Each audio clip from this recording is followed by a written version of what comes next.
જય ગણપતિ બાપા, જય અંબેમાં મિત્રો અને જય મહાદેવ મિત્રો। હું આજ વાત કરું છું ચેલૈયાની, કેમ કે કાલનું હતું તો અમે દર્શન કરવા ગયા હતા। હોળિકાનું પ્રહલાદનું યાદ આવ્યું તો મને એ ચેલૈયાની વાત બી યાદ આવી ગઈ, એટલે થોડીક તમારી મોઢે કહું છું તમને। અને ચેલૈયાનું એવું હતું કે એના પિતા શેઠ સાગરસા જામનગર જિલ્લામાં એક બિલીખા ગામ હતું, એમાં રહેતા હતા। અને એમની પત્ની નામ હતી ચંગાવતી રાણી। અને એને એટલી બધી ટેક હતી કે એને ભગવાન કોઈ આવે, ભિક્ષુક આવે એને જમાડી અને પોતે પહેલે જમતા, અને એવી એમની ટેવ હતી અને ટેક હતી। અને કેમ કે બહુ દાનવીર હતા, પોતે બહુ દાન કરતા હતા।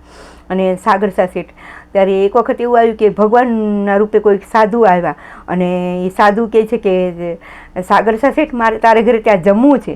તો સાગરસા શેઠ કહે છે બોલો પ્રભુ તમે કહો એ હું જમાડી આપું। તો કે મને અન્ન કે મીઠાઈ નથી જમવી, મને તારા પુત્રનું માંસ જોઈએ છે કે, અને મને તારા પુત્રનું માંસ તું ખાંડડીએથી ખાંડી અને એ માંસનું પીરસ મને, અને એ હું ભોજન કરું।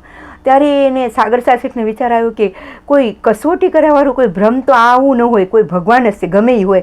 એટલે કે ઠીક છે પ્રભુ તમે જેમ કહો એમ। પછી ચંગાવતીને બોલાવે છે અને ચંગાવતીને કહે છે કે આપણા ચેલૈયાનું માંસ માંગે છે આ ભૂદેવ, તો શું કરવું છે? તો ચેલૈયો કહે છે જો મારી ખાતર જો ભૂદેવનું પેટ ભરાતું હોય તો મને પિતાશ્રી તમે મને એને માંસ આપો, મને ખાંડી અને તમે એને પીરસો। ત્યારે એવી રીતે કરે છે અને પછી ચેલૈયાને ખાંડે છે, ખાંડણીમાં ખાંડી અને એને પછી એ ભૂદેવને પીરસે છે। તો એ ભૂદેવ કહે છે કે તું નિસંતાન છો, હું તારા નિસંતાન વગર હું નહીં જમું। ત્યારે એ ચંગાવતી કહે છે કે ભૂદેવ મારે 4થો મહિનો પેટમાં ચાલે છે।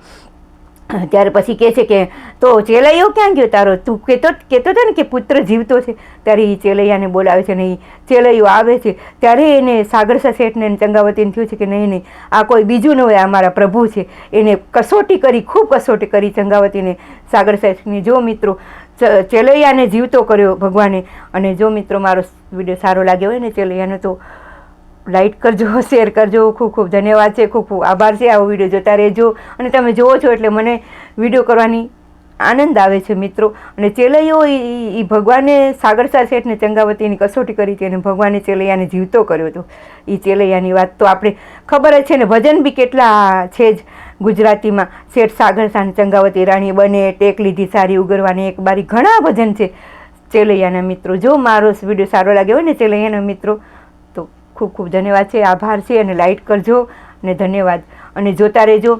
અને બધાયને ધૂળેટીની શુભકામના મિત્રો, બધાયને ખૂબ ખૂબ શુભકામના ધૂળેટીની। અને મા જગદંબા, મહાદેવ બધાયના રંગ પૂરા સારી રીતે ભરે અને બધાયને શરીર સારું રાખે।